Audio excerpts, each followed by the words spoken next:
Alethea Felton, and welcome to the Power Transformation Podcast. If you're struggling in your life with self-sabotaging and negative thoughts that leave you feeling stuck and limit you from moving forward, I can help you. As a holistic health and empowerment coach, I help people identify, challenge, and conquer those thoughts in order to make simple and practical changes to improve overall wellness. Let's remove those limitations, for the time is now to create your power transformation.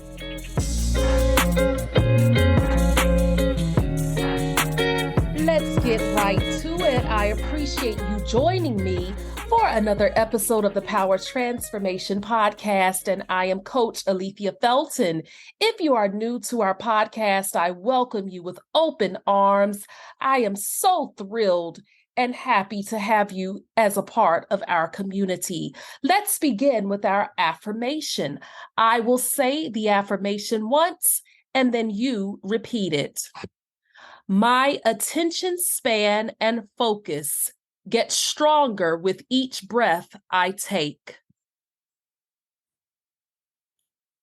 I am super thrilled today to have our guest on the Power Transformation Podcast, Nicole Santiago. She and I go way back. Welcome, Nicole. Welcome.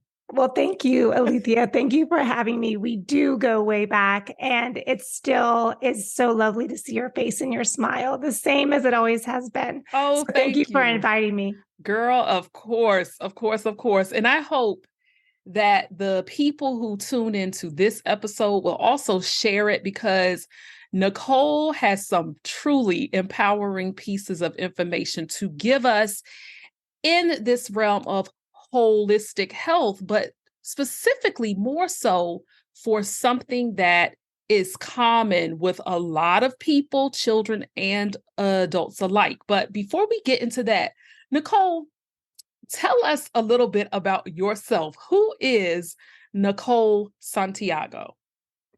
Thanks for asking. So I'm definitely an evolving human.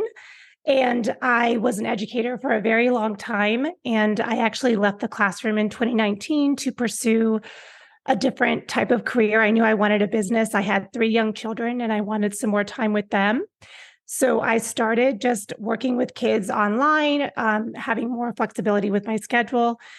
And then I really, at the same time I was blogging, I had some parenting issues I was working on. I had a child with a different diagnosis that I wasn't aware of at the time, what that would look like. So I was working through that. So I started writing a blog about it, which eventually turned into a book. And then what really changed was, as you evolve in a business, you find out more of who you are.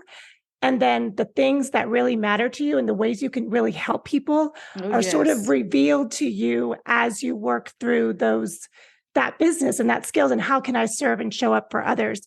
So I'm actually a special education advocate, and I absolutely love it. It is such a great fit of my educational background, my own personal experience with different diagnoses of kids and how to help them. I've also done parent coaching around that. And then, so that has come to help me when I work with these families. And I really love what I do for families and educators come together at a table and get the best education for a kid, what they deserve. So that's what I do. So in terms of you saying special education advocate, what does that look like? And do you have a specific specialty area? So usually I specialize in autism, ADHD, and mental health conditions. That's sort of the 3 areas that I've just come up over and over. And I usually can just do a really good job of advocating for those types of kids because I understand them inside and out.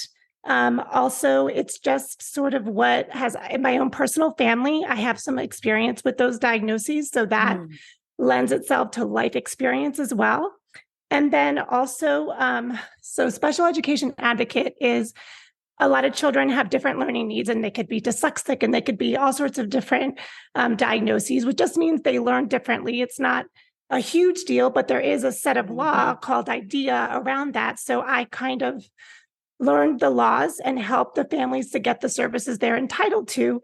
Since 1974, we've had a special education program in the United States. And so I kind of help families navigate all that law terminology and just help. What is this actually going to look like for my child? What does this mean? So I work with a lot of speech language pathologists, occupational therapists, and I really feel blessed with the people I work with and what I can do for families. So I heard you mention that one of those expertise areas deals with ADHD, and that is such a common acronym now, and people say it a lot. There are a lot of things happening in schools with children getting that diagnosis, but I've also heard of ADD. So would you explain for us what is the difference between ADD and ADHD? Sure. So ADHD is now the term that we always use. People, you'll still hear ADD because that was the older term for a different type. So there are 3 types of ADHD. There's inattentive, which was the ADD, attention deficit disorder. And then there was the impulsive hyperactive, which is the attention deficit hyperactivity disorder. And then there's a combined type, which didn't have a separate name. So you can still say ADD, people still use it, but in the DSM-5, right, the psychology book that tells you what the diagnoses are, all of those, like ADD is under ADHD now, and there's just 3 types. So that's where that comes from. I have ADD. I have the inattentive type of ADHD myself. Wow, interesting. So kind of take us through a little bit of that journey with ADD. How did you know you had it? What did it feel like? Just any way that you want to go with it. So in the neurodiversity community, and neurodivergence just means your brain and nervous system works a little different than typical. There's a lot of variation in the human nervous system, but ADHD in particular is one of those types.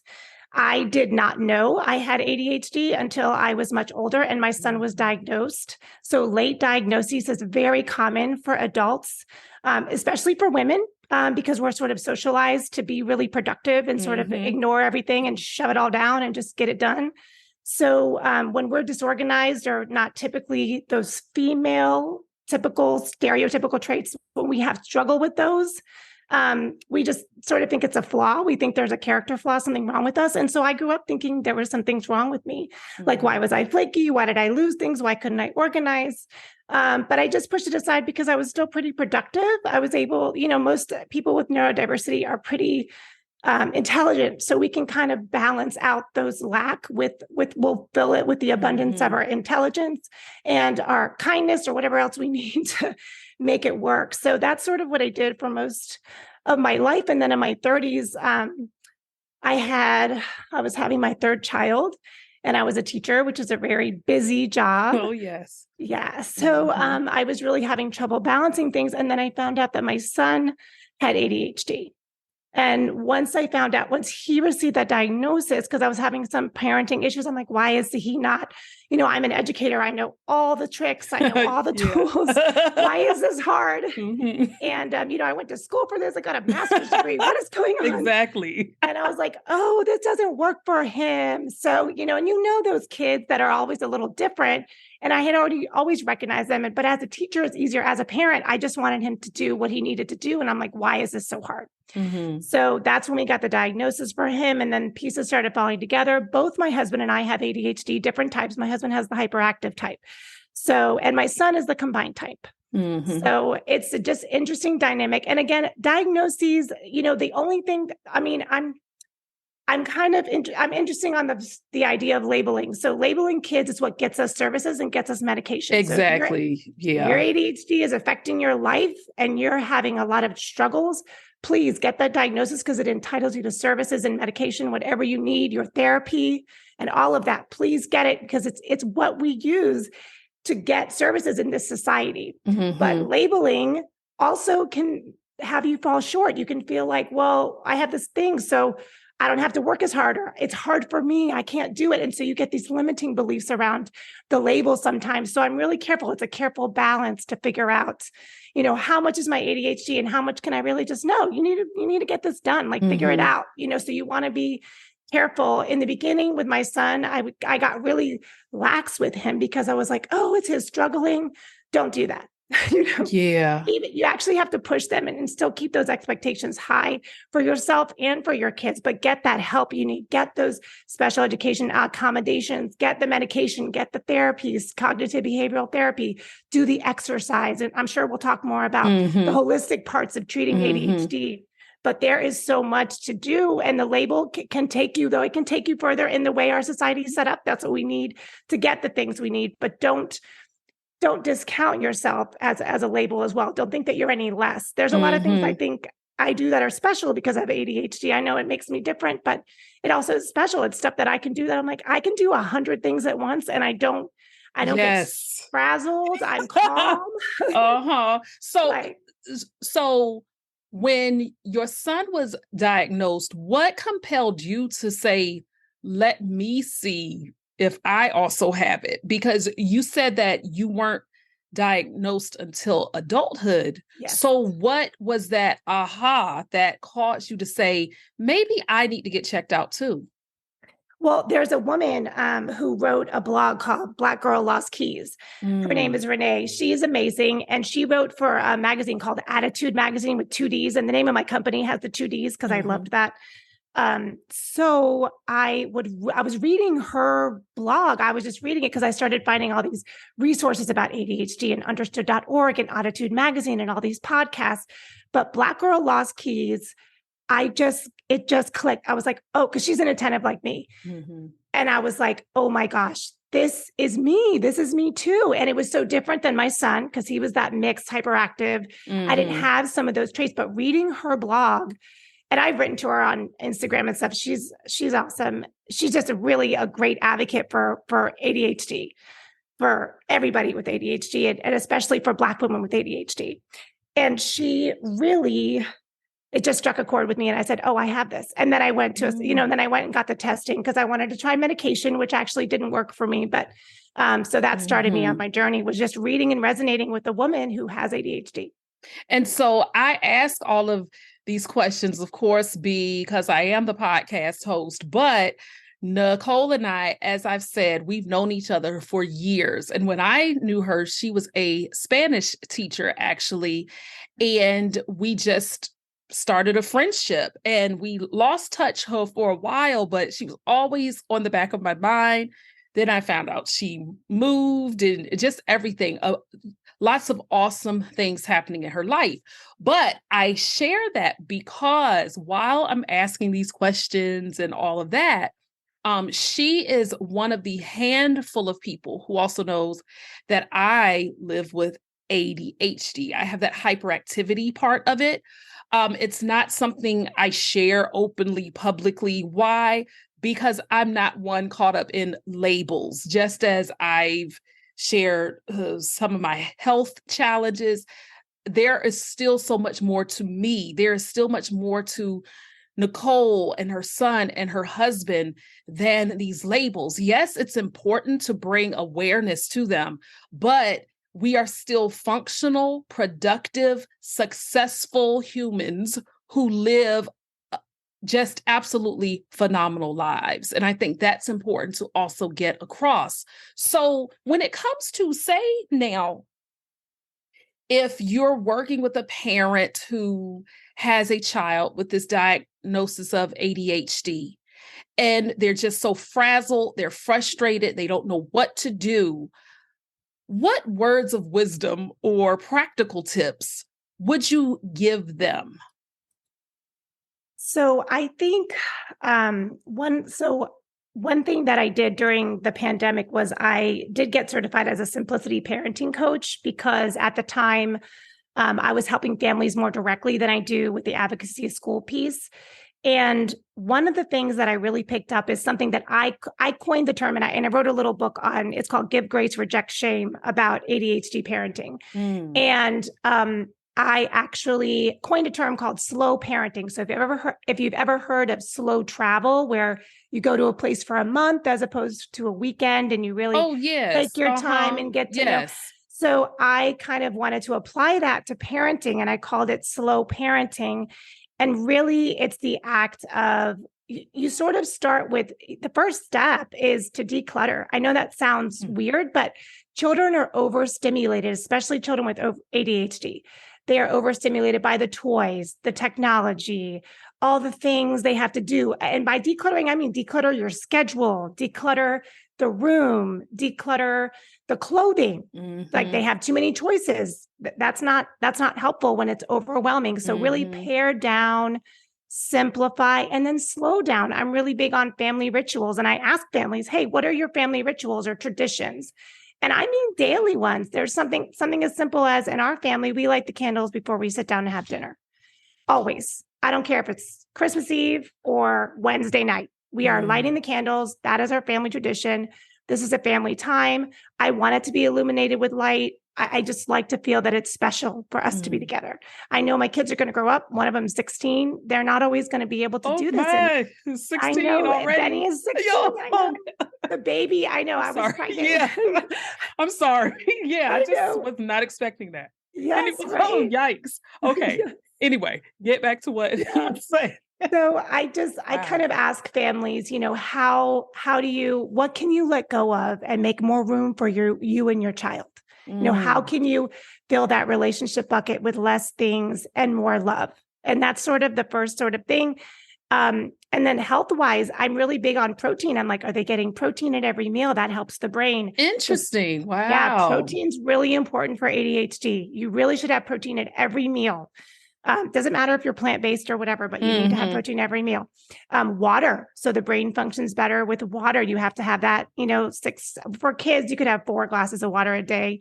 Put fun little powder in it if they need to, but they need to get hydration. Sleep is huge. And so a lot of my autistic clients, sleep is a real struggle. I mean, I have kids who wake up at 3 a.m. and they're up all day and they're up till midnight and they sleep from 12 to 3. So those types of nervous systems sometimes just don't need as much sleep. So these parents think about when you have a newborn and you don't sleep for a couple months. These people don't sleep for years. So that's also, So then also that leads into, of course, outdoors and playtime. But the main thing that also leads into is just self-care for the parent.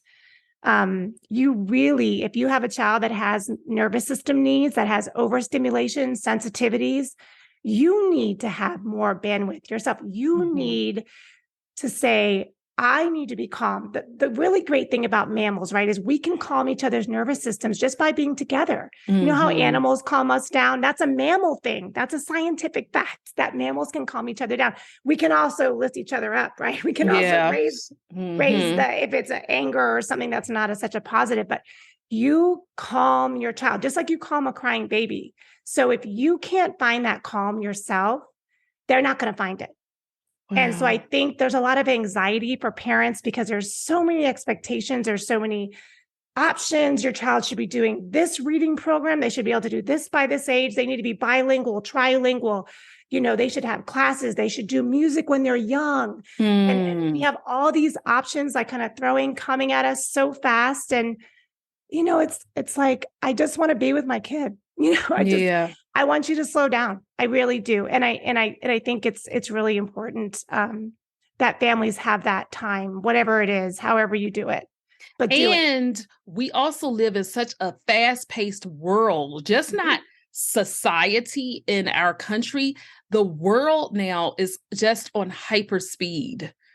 And it's so much going on. And then not to take into account, all of the gadgets and apps and games that kids have. When we were growing up, we were part of that Nintendo, Sega, Super Nintendo generation. But now it's like kids have so much going on. And I'm not anti video games by any means. I still actually play games when I have to de-stress at times. But in terms of just having those healthy boundaries, how do you encourage parents to create those boundaries so that they can incorporate their own self-care, so that they can incorporate structure for their child with ADHD? So, and I did this wrong first. So I let my first son had too much access to tech at a young age. I was in my master's program when he was 1. And there's actually scientific studies about how it slows the development. So if a child's in front of a screen, they're not moving their body, they're not getting that cause and effect. So developmentally, they're not getting the same. And as your body and muscles develop, your brain synapses connect. Mm-hmm. And so all that movement that babies do, that crawling, that tummy time, if you're busy and so you've got a high chair and you've got a movie on and you're writing your paper, which is what I was doing with him when he was 1 a lot. He didn't move around enough. And I'm not, he had ADHD anyway. I'm not saying that caused it, but it is causal in that it can make it harder to develop the connections later. So technology is great in certain amounts. I wouldn't recommend it for young kids. I would say don't start till they're 3. If you can. I mean, 2, sometimes they have cute but they're going to learn technology. They're so much better than we are. They're born into it. Oh, yes. So they get it. So to me, and also I'm really big on Wi-Fi off at night. So by 10 o'clock, there's no internet access in our home because I do have a teenager, right? And so the little ones, they go to bed by 8:30 or 9, but just getting it sort of off and everybody's off technology by 10 p.m. That's your quiet time. Another thing I would say is we picked a school for my kids, my younger kids, that it's no tech. They have no computers. Wow. They have to handwrite. Yeah, I went old school. Girl. Yes, I did. Yes, I did. Every state ought to have that. So they have to learn with it. Wow. Yeah, they have to learn cursive. They have to memorize poems because that connects brain synapses. So they're memorizing Robert Louis Stevenson, and they've got a lot of work. It's very hard work, but it's also it's a little slower in that it's technology. It's not a ton of produce. It's take your time and learn it well. And I think when I was in the public school, I felt like I was rushing my kids all the time. And I wanted to slow down a little bit. So we found a good charter school. That's a good, it's a good mix. And there are a lot of opportunities, which is also overwhelming for parents. But so that's another thing I might recommend. Try to find places in your day where there's no technology. Just try to find places, windows of no tech, because there's and it's so hard with teenagers, all their friends are online. They might miss something and then they're behind. Oh, I missed this whole thing that happened online. I come to school and I'm behind. And, I'm that one. I'm like, just blame it on your mom. Your mom took your phone. Your mom turns off the Wi-Fi, whatever. Your mom's annoying. Fine. I'm that mom. Now, I love all of these tips that you are giving families for being at home, whether it's a 2-parent household, single parent, whatever. You are giving so many great tips for that. But what do we say to the parents who, and this question is going to be loaded, but I know that you'll know how to answer it. What do you say to the parent that's having some concerns about what's happening at school, how their child can be best supported at school, or they may be getting the support at school, but the parents might not fully understand the process? What would you tell that parent? How would they start? Okay. So the first thing you have to do is recognize that your kid is who they are. And it's really funny. I wrote a letter to myself. It's actually at the front of my book because I really had to kind of break what I thought motherhood was going to be. And I had to reinvent it. I had to put the pieces back together in a new way. I wasn't seeing my son. I was seeing what I wanted to see. And I wasn't seeing who he was. And we are gifted with these blessings to raise, but their souls come here as who they are. So you must embrace who they are. Otherwise, they're not going to develop the way they should. And so I think the first step is to really learn to honor and recognize who your kiddo is. Who are they? What is their purpose? How do they light up the world? Do they laugh? Find those times where they laugh, all the joy, because that's what we're here to be. We're here to be joyous. And I think sometimes when you have so much, that the word compliance kind of drives me crazy, but that's what you usually use at school. So it's, your kid is non-compliant. well, do I really want them to be compliant? I know they need to be compliant for this one thing, but who are they as a person? Is that really going to affect things? Are they going to be a leader? They're going to be a CEO? It's hard because I would just say, please see your kid for who they are first. And I would say that in a way that didn't sound like I would say it in a way that you are the best at knowing who your child is. Nobody else knows your kid better than you. And just see who that is. Who is that? And see who that is. I mean, we did a lot of different personality tests with my son, just learning who he is, what he enjoys, his purpose. That stuff is important. ADHD people, I mean, I know me, I had to find a career with a lot of purpose. Otherwise, I wasn't happy in my work. So that's important for ADHD kids too. What is their purpose? What do they love? What lights them up? And that's true for all humans, but particularly we just get like our light burns out and then we're mad or angry or get other diagnoses like oppositional defiant disorder, and all those things start coming as a result of not supporting that kid from the beginning because they get further and further away from who they are. So I would say, look at your kid. Who are they? And I sometimes will even I'm like, here's a personality test. Here's this, like, you guys can work on it together. Who's your kid? What do they love? And then it's fun because they can combine. Hey, and then the mom can take the personality test. Oh, look, we are the same in this way, but we're opposite in this way. Just having those conversations and room to grow together, I think is really important. And then if there's things, so it depends on, I have, when I work with my clients, I have clients that have intellectual disabilities and all sorts of different. So then they're going to have, what happens there is sometimes my clients need parent training, and parent training is so, so important. And it's so neglected because it's one of the number one interventions for kids with ADHD is to educate the parent on what ADHD is, how to relate to that kid, how to get them motivated without it being a consequence all the time, and how to reward them in a way that's going to actually motivate them. Because rewards turn off ADHD kids too. They're like, so what? The same thing with the consequences. Well, then I'll deal with the consequence. I still don't want to do it. So you have to be out of the box with these kids. And I know because I was like that too. I wanted to do it my way, right? And I was very compliant because that's kind of the generation I was raised in. But I was also fearful and anxious as it stayed with me as an adult because I didn't understand what I needed then.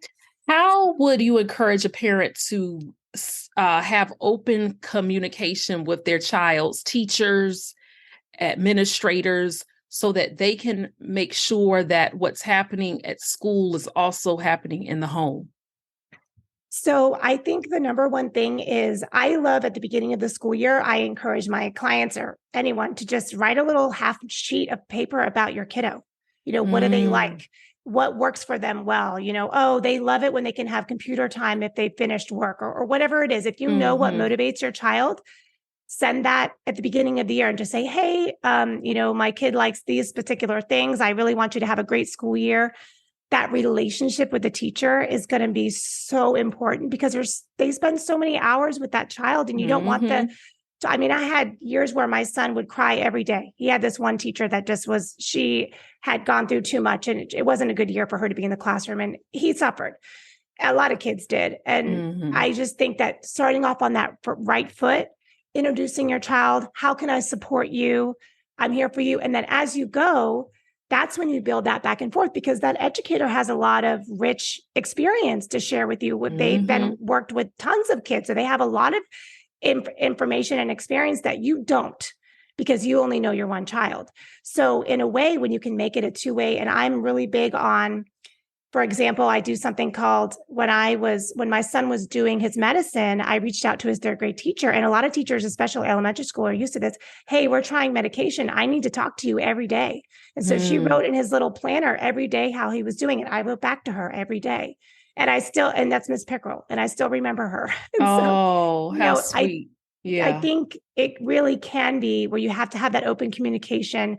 And it's interesting because as an advocate, it's usually when a relationship has gone sour that a family will hire an advocate for the school. But for me, I usually try to get it preemptive, and this is proactive. We're going to come in. How are they doing? What's going really well? I spend 2 hours reading a 50-page IEP document, trying to find who this kid is, what are their goals, what do they need, what are all the accommodations, what's working for them, what's not. And I think that it's the number one thing is just being able to either text, or they use Bloom and all those different ways to communicate with the educator. It's so important because that person is with their kid every day, and they became an educator because they want to help kids. That's right. Yeah. So if you go in starting positive and saying, this is my child, here's who they are, I'm here to support you. They do have these issues. If you want to, they have this is hard for them or whatever. And that way you can start up on the right foot and then just continue to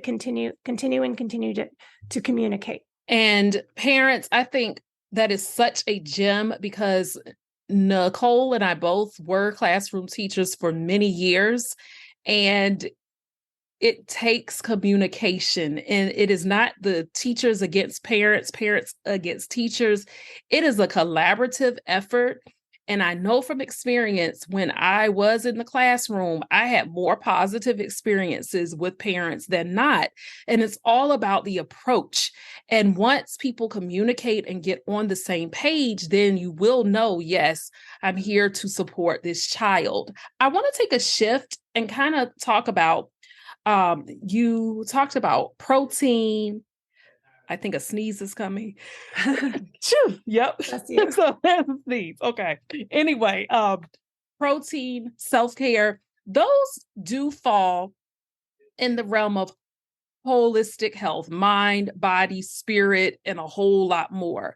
So let's take a shift here and talk about what are maybe, let's say, 4 to 5 holistic things that a parent can do to support their child with ADHD, or even if a person listening has ADHD, what can they do holistically? And if I'm not using the word holistic right, you'll correct me. But to me, we're supporting the whole person. Everything yes, about ma'am. them. Yes, okay. Exactly. So one thing that I think, and I'm lucky that I work with a couple occupational therapists. So you'll notice that a lot of ADHD kids like to roughhouse. They like to play rough and jump off stuff. So that actually comes from sensory needs. So roughhousing, or we have a trampoline, for example, that type of getting that kind of exercise where you're getting that push, like, remember, I don't know if you've ever heard of that, but like the kids that would mow the lawns for their family, those are the ADHD kids in our generation, because they needed to push that heavy thing. They were getting that sensory stimulation. So that's really important to get that chance to, if they're roughhousing, keep it safe however you can, but roughhousing, trampoline time, get that where they're really getting that energy and getting that strong push on their muscles. They need that feedback, the sensory feedback. So that's something that people don't always think of, but it's really important for ADHD kids. Another one is art. And by art, for me, I used to always have a little craft, that I would call it a craft box, something in particular that they can express themselves. They're going to need to are they singing? Are they in a dance class? Are they doing clay and sculpture? Do you have a place where they can go and be in their own world of expression, whatever that is? Is it painting? Is it drawing? Is it coloring? It's funny. My middle son is also dyslexic, and he was huge. He would draw these amazing scenery, but he couldn't write at all. Oh. And so I started to realize because he was so visual, he would see these things. So the words kind of tripped him up because he saw visually these. He was 4 years old drawing these scenes of dragons and fires. It was so beautiful. So just whatever expression of that art is therapy. And we need to express ourselves, however that is for you. Another one that I think is really simple, and this isn't necessarily holistic, but it's again, that when mammal calms a mammal, the 20-second hug. That is holistic, actually. Okay. Yes. Is it? Okay. So when a child is really, in a state. So when you have young kids with ADHD, their emotions are all over the place, and that impulsivity comes through in the emotions, and they can't control emotions, and it's going to drive you up a wall. It's very hard. So you have to have that 20-second hug, as long as they're feeling like they're not flailing, but that holding them for that full 20 seconds calms the nervous system. I used to also have my daughter rip up paper when she was angry. Wow. Like draw it or just rip up paper, just rip it. Because she would be so mad, because all of my kids have ADHD and some other stuff. All of us do. It's a very exciting household. I'm sure. Yeah. So that's another thing I used to do. And then outdoor time, outside. And that's one thing when we moved, we moved from the Maryland area to San Antonio, Texas, and we are always outside hiking. We are at the beach. It's only 2 hours. We are outside playing trampoline. It's warm most of the year. Get outside. They just need it. They need to feel like they have That's space. right. It's just open and the green and whatever, you could just be outdoors. We need that. We need that connection and the grounding. My kids don't like to wear shoes. That's because they're connecting to the ground. There's a charge there that they're getting. And I know people, well, watch out, don't take your shoes off. No, sometimes as long Grounding as works. Yeah. it really calms down. I do it when I'm in a bad way. I'm like, oh, I need to go take my shoes off and go outside. So, when you just need to be charged up. And so kids naturally do that. And they naturally do what's right for them. If you just watch them, it's amazing. We all get we sort of push it all down and try to do what's right. But kids, they do naturally what they're supposed to do. So that outdoor time is another, I think that's a good tip. And then on the one more, if you really feel like everyone's in a slump, change your scenery. And I mean, go somewhere different, even if it's 15 minutes away. Go either outside or to somewhere else that's a friend's house. Change the scenery. Sometimes it's just you're in a lull and everyone's just change your scenery. Exactly. And it definitely stimulates you. It gives you a new perspective, but it stimulates you in a good way if you have ADHD. So it's so that change up piques the curiosity, and it's not like the type of stimulation you'd have if your house is cluttered and piled up with junk. It's a totally different kind. And that nature piece, that's me all the way. I am an outdoorsy person, so I love nature, and especially where I grew up by the ocean and the water. And so anytime I travel home, being by bodies of water for me bring me so much peace and tranquility. And for people that might not know what grounding is a practice that I actually do. I don't really do it up in this area where I live currently, but grounding is when you literally walk barefoot, not in like grocery stores and stuff like that. No. I mean, it's when you walk barefoot in nature, specifically if you are in soil or sand.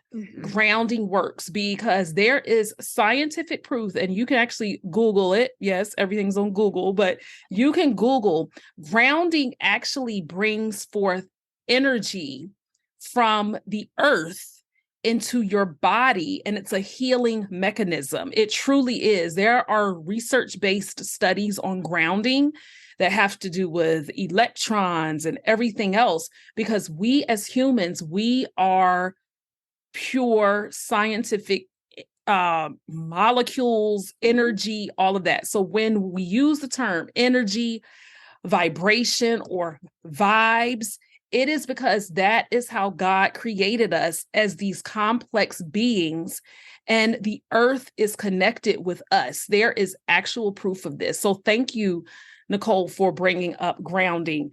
And we could talk about this for days and days and days.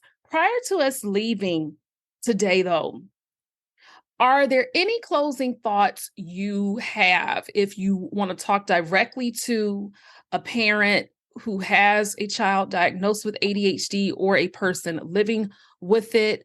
What are some words of wisdom, encouragement, anything that you would like to give them?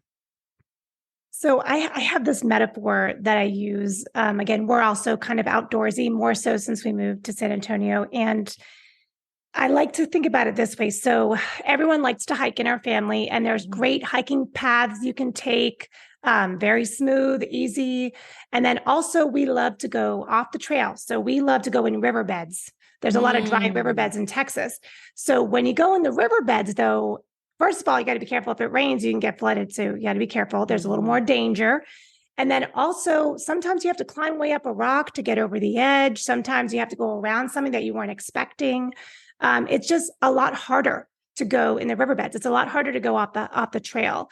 But just remember that that's how your kid is wired. they're going to go off the trail a little bit. They're going to go where it's a little harder. They're going to learn lessons that you wish they would just listen and learn from you. They're going to have to learn it themselves. But they have that, just like you said, that interest-based nervous system. Just keep that novelty whenever you can, go off the trail and see how they blossom. Wow. Is what I would say. And Nicole, if anybody wants to connect with you on social media, let me ask you this. Since you're based in Texas, does that mean you only accept clients in Texas, or how would that work? I actually serve clients all over virtually as well. I have someone so I have 2 clients in Michigan, 1 in Maryland. I have Houston, Texas, which is 3.5 hours away. So I know the Texas laws best, but I can advocate for anyone. I know the federal laws too. So I'm going to put all of your contact info in our show notes, but some people don't look at show notes. So what I want you to do is just take some time to tell people how they can contact you via email, website, social media, and if you could spell out anything that might need clarity with the spelling. Go ahead. Sure. Yeah. So I'm Family Adventures on everything. So Family ADD Ventures. It's familyadventures.com for my website. And then it's at Family Adventures. That's my Instagram handle, which I'm pretty active on there. You can DM me. And I have a lot of information and education there for folks if they're wanting to learn more about either the advocacy process or just, I also do educational therapy if they need help with their kid with school, with their kiddo. And then you can also email me, Family ADD Ventures. So ADDVENTURES, familyadventures@gmail.com is how you can just email me too. Perfect. Thank you so much. That was important, because I want people going to the right place and not going to the wrong place. And as I close out today, I just want to say, Nicole, it is such an honor just knowing you as a person. What you see is what you get from her. When I first met her, I had transferred into a different school system. And we work I still work there. She used to, but it's a very large system. And I have already come from different systems, but when you transition into that system, it's a huge learning curve because things are done in such a different way, not a bad way, but it's just different, especially if you've worked in other places. This particular system doesn't do things exactly like everyone else. So you have to learn all new jargon. You have to learn different ways of thinking and practices. Nicole and I met because we served on a specific council where we represented teachers in our content area. And we made some tough choices at times. We were advocates. We had to really interact with some high stakes people. But what Nicole did for me that just really stood out, she got to know me as a person. She genuinely cared, and she was just so friendly, bubbly. Despite her being involved in so much, she just showed kindness and she showed a heart, and things like that stick with you. And so even after she left our system and it moved, I can't remember how we reconnected. It was on social media somehow, but she had me on her IG Live. We reconnected. It was as if we had never stopped. And when I tell you, if you inquire with her about advocacy, she will do everything she can to help. And that we need more people like Nicole in this life. We need more people who are going to just genuinely care about the matter at hand, do what needs to be done, and sincerely support you. And I want to thank you, girl, from the bottom of my heart, because you have been a light. You have exhibited love. You have shown such genuine kindness to me. And I, being where I am now with this platform and then the routes I'm going, even as an entrepreneur, you have definitely inspired me. And I thank you for just being here today. Thank you for being you. And you always have my full support. Alethea, you are so amazing. I'm just so blessed that we're friends. So I'm not going to cry today. Girl, But no, you know how not. to do it. You know how to say, you get right to the heart of the matter. And thank you for saying those very gracious things about me. I will definitely do whatever anyone needs in whatever support they're needing. But also, I have always felt supported by you and cared for by you. Thank you. I think that is what real true friendship is. And I appreciate it all the time. Even if we're far away, I do appreciate it. Genuine love coming out of somebody, you just feel it. So thank you. I'm just basking in the glow. Thank you. Thank you. Thank you so much. Wasn't that such a powerful episode? Thank you so much, Nicole, once again, for your insight. Please connect with Nicole. Please, please, please. It is definitely a choice that you want to make, especially if you are one of those parents or yourself dealing with the issues of having to have advocacy specifically around ADHD, but I just appreciate that wealth of knowledge from her. Let's go ahead and close out with our affirmation. I'll say it and then you repeat it. My attention span and focus get stronger with each breath I take. If you enjoyed today's show, then you don't want to miss an episode. So follow the Power Transformation Podcast on Apple Podcasts, Spotify, or wherever you usually listen, and remember to rate and review. I also invite you to connect with me on social media at Alethea Felton. That's at ALETHEAFELTON. Until next time, remember to be good to yourself and to others.